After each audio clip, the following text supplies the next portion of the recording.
Hey, good morning, everyone. Happy Friday. Welcome to Fuel for Success. This is episode number 28, and I'm excited about it being Friday. Family and relationships. What an important topic we have for you here today. Apologize running a little bit late. As you know, sometimes technology demands a couple of minutes of our time, and we have to just roll with it. Good morning, Matt. How you doing this morning?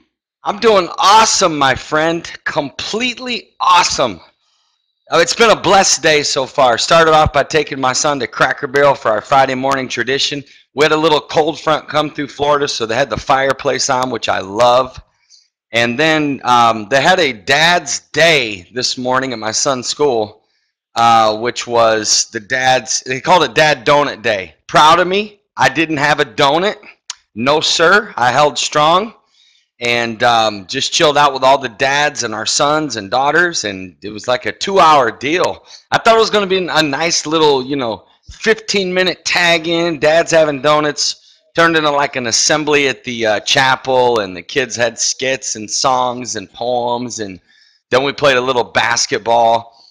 So it was quite like, wow, okay, I wasn't quite prepared for all this, but I rolled with it, and just been having a great day, ready for the weekend. Ready for the fact that we're 2 weekends away from our Nashville Mission 25.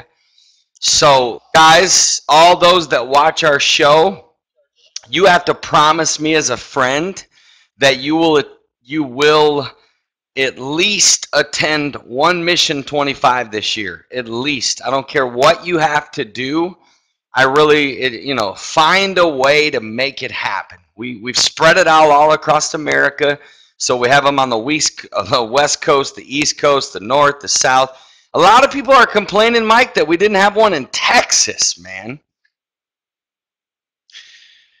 Well, and that was one of the cities we'd considered. It would be impossible for us to hit every state. I think I lost Certainly Mike. impossible to hit every city. Well, let's not use the word impossible. Let's just say not feasible. Yeah, I don't that's like to probably. cuss on our show. I don't like to cuss on our show and use those words, my friend. We didn't have one in Canada. Actually, we do. It's kind of under the radar. We got one in New Brunswick, but it's not on our official Mission 25 for USA. So we are at least coming to New Brunswick. So, and Caleb and I are going to Alaska Awesome. this summer. That Looking should forward be to that. exciting. Have you been to Alaska? I have been to Alaska. I've been there in the summer where it's like still daylight at like 2, 3 in the morning. That's like the dream for a guy like me, where it still feels like daytime at like 2 a.m. How are you, man? How are you doing up there in the frozen tundra? Hey, good. It's kind of it's been an amazing, if somewhat standard Friday. It was 11 degrees below zero when I got in the car to take Danny to school this morning, so that was normal. That's the way it's been this winter. Um, and I don't understand how the car windows frost up at minus 11, but it does. But I was thinking actually after I took her to school and I was walking back in, it's amazing what we get used to because I'm just like, I'm wearing a light jacket. I actually took her to school in slippers this morning. Show 11 me the below. slippers. Tell Carol to bring the slippers. I got to see what kind of slippers you wear. Nope, we're calling you out right on the show. I got to see the slippers. All right, Carol, can you bring the slippers upstairs, please? Um, Bring them but a coffee while at you're the at lunch, it, Carol, if you don't mind. What'd you pack in her lunch today, my friend? well, this morning she had a turkey ranch sandwich and a nice salad as well, and of course a note. I Nice. handwrite a note. I'm all about that, my friend. That'll be something they'll save forever. My son could literally fill folders up with notes that he gets in his lunchbox.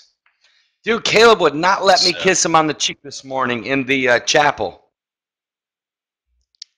I can understand that. I'm like, bro, I just want to kiss your cheek real quick. He's like, no, no, no, not here, Dad, not here. I'm like, come on, your friends will understand. I'm your dad. You know? No, does he do that without opening his mouth? No. If he Got good doesn't, news he about my will. Mac. For those that have cared, I did not lose my hard drive. Thank you, Jesus. So I saved all my information. The problem is my Mac, he stuck my hard drive into 2 other machines and everything worked perfectly. So he says now I need to take it to a Mac specialist. Not the news I was hoping to hear, because at that point, Mike, I think it's just time to get a new Mac. Don't you agree? I mean, we'll talk about it later. I'm just letting you know that thank God I saved my information. That would not have been good to lose all of that, let's just say. But guess what? I will back it up now, my friend. Those are cool slippers. Nice. They're warm. They're warm. They're nice slippers. And of course, she brings me a cup of coffee in this cup. Carol, don't do that again to him. Come on. We got to do better than that, girl. That's really. I'm gonna drink coffee out of this cup. Yeah, I'm not allowing you to drink that on our show. What do we have planned today, my friend? Tell us what's going on in the world of Fuel for Success. Well, we've had over 20,000 views on this show. I'm humbled by that. I'm humbled by that. When we started, we weren't sure, but 20,000 is incredible, and I'm excited, and I'm thankful for every person that takes 1 minute out of their day to watch our show. And you know why we do this show, Mike? We do this show to encourage and impact and help people. That's why we do this show. To add nobody value. Else watched. What's that? Absolutely. If nobody else watched this show, I love doing it, and I'm learning a lot just from the interaction. I'm learning from the folks that are on the show with us, the interviews that we've done, hearing from you, and sometimes just when you take your own thoughts and formulate them out and even speak them, it helps you understand a little bit more. And so for me personally, this is a personal growth thing for you and I as well, and I love it. Absolutely. I love it. Is that the number on the back there? Is this some kind of new thing? Is that 27? It's 20. That's 28 in Hebrew. Only you would do that. Only you. I would have to Google how do you write 28 in Hebrew, get a picture of it, and then follow from that. Like, who knows that? I may have done that. You might have Googled it. That's pretty creative. I'm adding you on my creative team. Excited about. Good. Let's do a show this weekend about Mission 25. Let's kind of bring everybody up to date. What's going on with Nashville, and then we got San Francisco right around the corner. Awesome. Right. We got people bringing youth groups, and man, since the day we opened up registration and lifted the limit off 25, it's coming in, and I'm excited. Good to see all of our friends out here, guys. Thanks for taking time to watch our show today. How's everybody doing? I hope everybody's staying warm. Mike, let's go ahead and get started with our first question, bud. And don't forget, all of you that watch this show, you're allowed to ask questions, make comments. We like it. We appreciate it. So let it fly, Mike. Tell us what's going on. Right on. I've got a ton of questions. Here's one. We sort of touched on strong marriages. I think it was last Friday. And one of the questions that I had wanted to ask, and I don't think we got to it, was, did we ask that? Name 3 people that have the best marriages that you've ever seen. Wow, that's a good question. Whew, the best marriages I've ever seen. I've been blessed to see a lot of good marriages. See, Mike, this is my viewpoint. I'm sad that couples lose the romance. I'm sad that couples lose the pursuit of each other. Unfortunately, in a lot of situations when people get married, they lose the chase of trying to please the other person, trying to serve the other person. So I've been blessed to experience a lot in my journey of just watching. I learn a lot by watching. I watch a lot of couples. I watch how they speak to each other. I watch how the husband talks to his wife, and I watch how the wife talks to her husband. And I'm a lifelong learner. So if I get into a room around married couples. For me, it's an education. It's not just a hangout.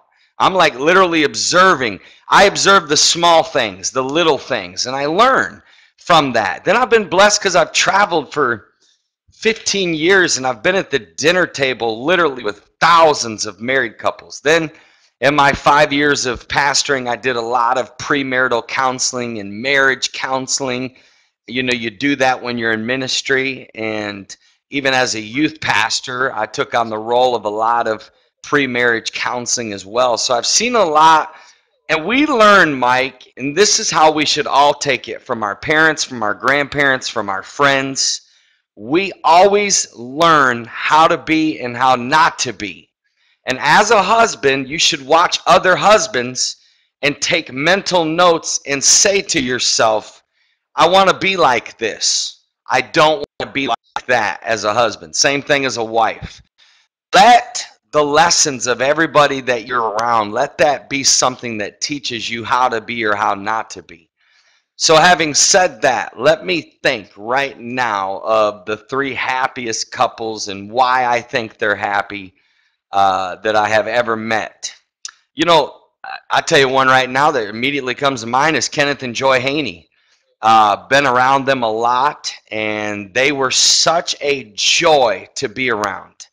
They were loving, they were funny, they had a great sense of humor, they had great attitudes. It was just such an uplifting experience. But she was so honoring to him, even being married to him for 60 plus years.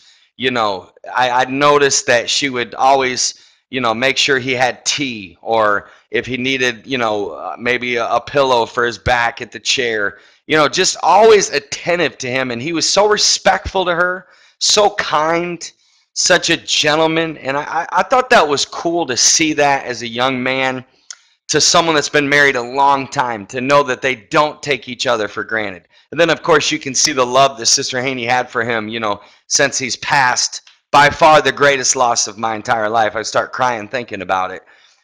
Just an unbelievable couple that exemplified what I would say a perfect marriage. For example, they say that you'll know what a man is really like by how those closest to him speak of him.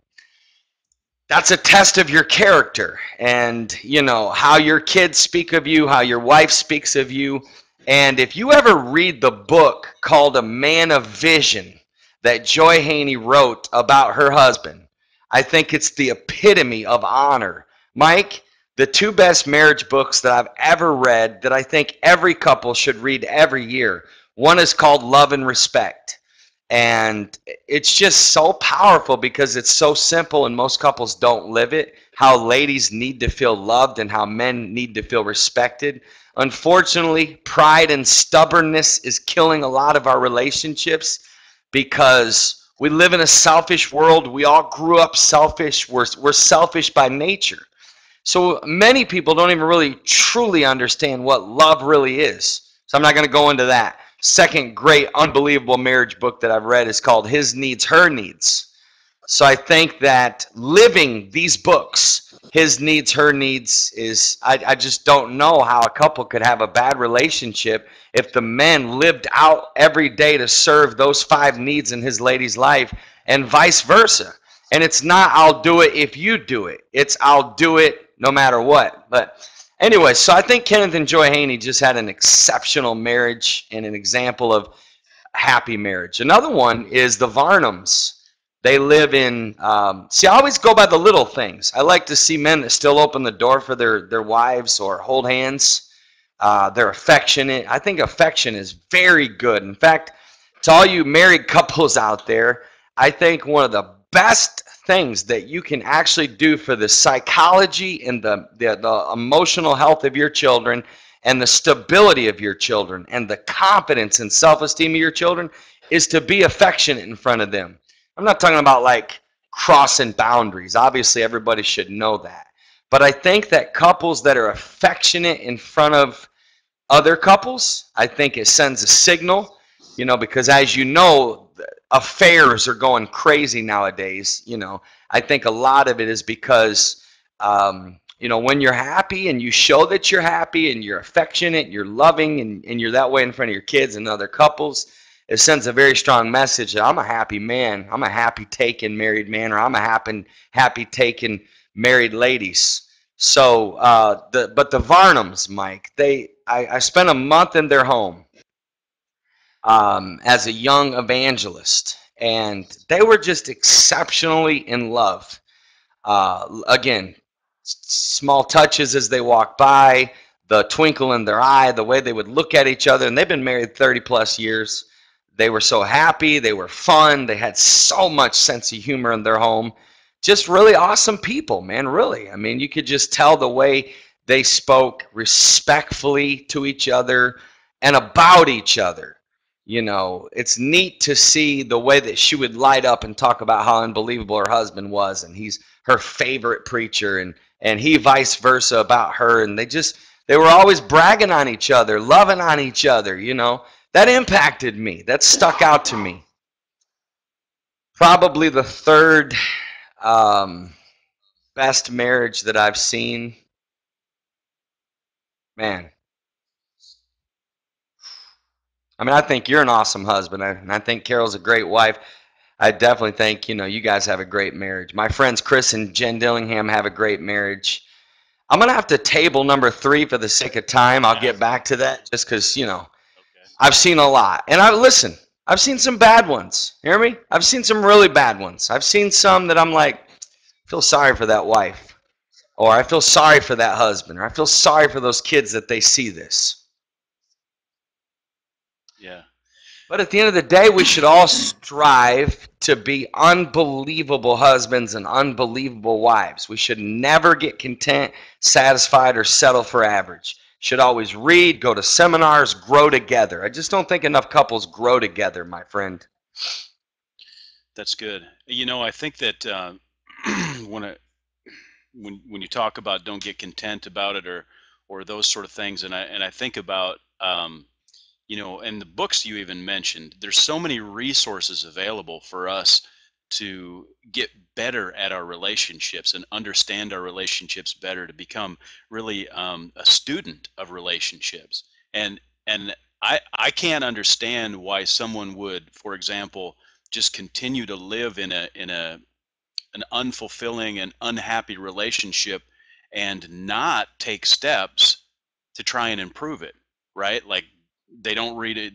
I see people that have unhappy marriages, even unhappy relationships outside of marriage, but they don't take things seriously. Like, they won't read a book. They won't even, I mean, you can go to YouTube and watch hours and hours and hours of videos that will help you, and it's completely free.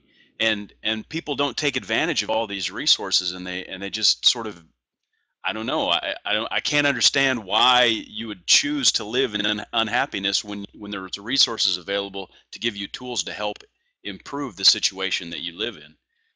No, that's golden, and you're right, Mike. That is probably the number one thing that's holding couples back from the next level of their marriage is the absence of pursuing. See, it is work, right? Let's be real. Anything successful, to be a successful dad or a successful husband or a successful wife, you literally have to work at it. You have to work at it. That's all there is to it. It's work. And it's got to be something that you commit, that my mission is to make my wife the happiest lady that breathes, and vice versa. You know, and I just think that when we start treating each other with disrespect or average, or we're apathetic about it and we're not passionate about pursuing, um, you know, serving and honoring and loving. And I just think when we start, you know what, when we start violating biblical principles as couples, it's over. For example, to have a really successful marriage, you need intimacy, right? Well, what's the number one destroyer of intimacy is a lack of openness, transparency, and honesty. And when that is missing from a relationship, the day that a couple starts to keep secrets from each other, intimacy dies. You may not be having an affair, but if you hide things from your spouse that you know she should know about, or vice versa, it really does affect the intimacy of that relationship. That's why I don't believe that you should keep secrets from your spouse.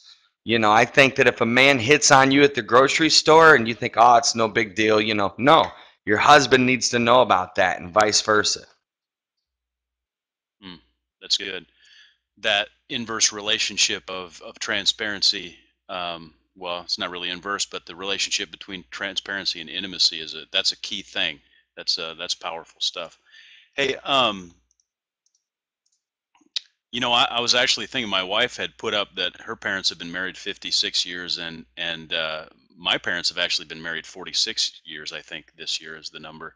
Wow. And it's definitely, yeah, it's good to have those sort of solid examples. And I think about, and of course I know pretty well my parents, and the struggles that they've gone through. And my wife and I will actually be married 21 years this April. So Congrats. yeah, I think it's time and to renew the vows. we'll talk about that. I met him the first time, so I'm just playing. That's you know that's a joke we got. It's good though. it is good. And I think about the struggles that we've been through and the things that, you know, even my parents have gone through. And in some of the sort of failed relationships that I've witnessed, one of the first things that seems to happen that begins to deteriorate a relationship is when and especially a marriage is when suddenly there's this like all of a sudden you feel like there's a choice.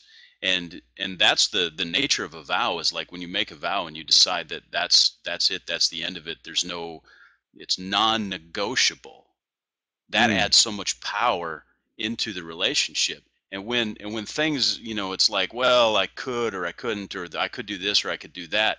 That illusion of choice is one of the most destructive forces in a relationship, I think. I know Ah, that that's good. when before my wife and I were married, and we actually, you know, this is years ago. We were married in a Catholic church, and we went to a great premarital seminar. It was amazing, really was. And it was, I think, at a Lutheran church that we went to, but the people did a fantastic job with it. And the one thing, there was a bunch of stuff I don't remember. You know, it was 22 years ago. But one thing that I do remember was they said, "Do not ever even utter the word divorce in your home. Don't say I it. believe Don't that. joke about it. Don't even mention it. Don't speak it." And to me, that put in me a thought that, you know, this is non-negotiable. There is no other option. And once you settle in your mind, you know, that's the power of focus. And once you settle in your mind that Absolutely. there's only one path, then all the other options fade away, and that gives power to your decisions. So How I y'all like all doing? the I've uh, got visitors, my friend. it's all right. Bring them on. Just kidding. Um, yeah, I like what Shelley says. Don't keep money secrets. That's a big thing. You know, the That's Bible has a huge. lot to say about finances, and we Yeah, and probably I don't tell talk you right now, about that that enough. is a fact that money is the number one cause of divorce. You know what I believe, Mike? You know, there's a scripture in the Bible that says, money answereth all things. Think about Right? that. So, why would anybody even suggest that somebody is all about money? That is a very negative, improper statement to make about anybody. We love to use the scripture that the love of money is the root of all evil. You got to go deep to love money, the way in context of what that scripture was talking about. That's good, Carol. Don't hide the phone bill.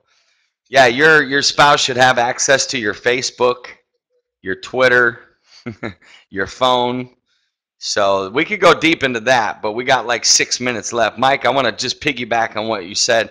The book Sure. Boundaries is incredible, and I think that in a marriage relationship and in families, there needs to be boundaries.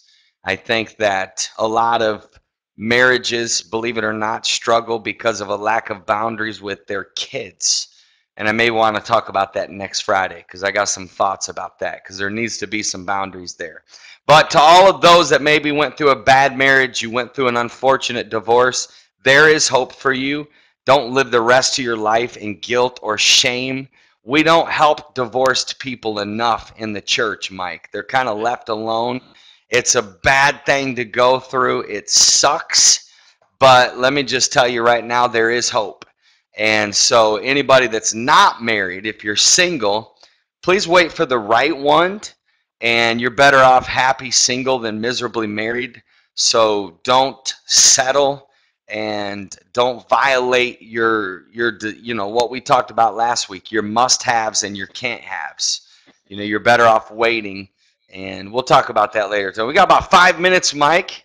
So talk to me. Let's maybe deal with one other question that one of our viewers asked over the last couple of weeks. Sure. Let's see. We had someone actually text in and ask, can you talk about blended families, especially in the church?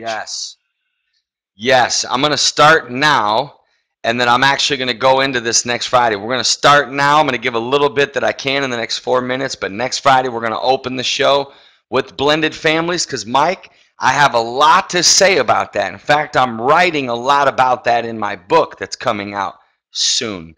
Mike, listen, if you have children, if you thought who you marry mattered the first time, it matters a billion times more if you have kids.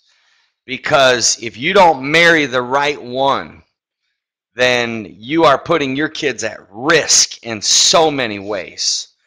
I meet people, Mike, that have married. I've met ladies that married guys that do not love their kids or do not, for example, let's talk about blended families. You marry someone that's got a kid.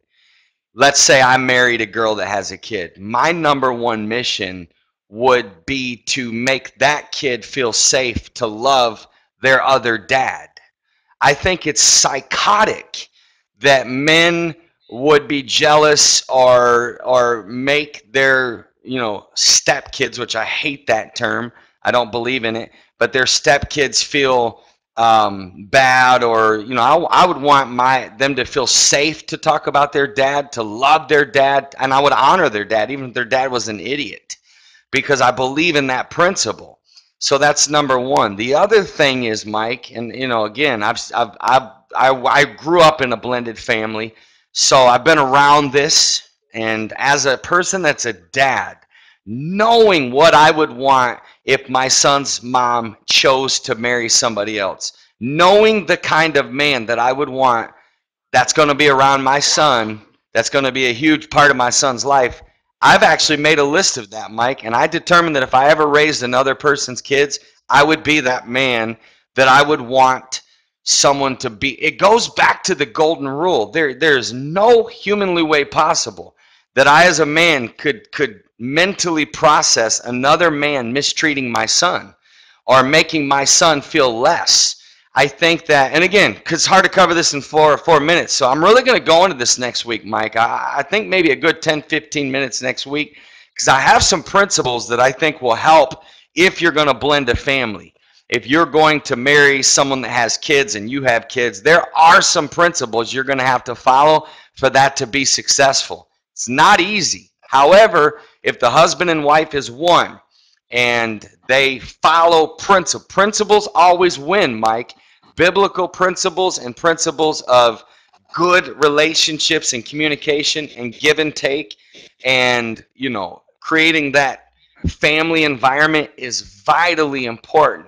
I think a lot of people that blend families, they don't do it wisely. For example, in my 9 years of being single, my son has only met one of my girlfriends, because I've been protective of, I'm not going to expose girls coming in and out of his life. I would only, again, here I am, 30 seconds left, and I just opened a can of worms, not really able. Why do you do this to me? Why do you ask me the tough questions with 5 minutes left?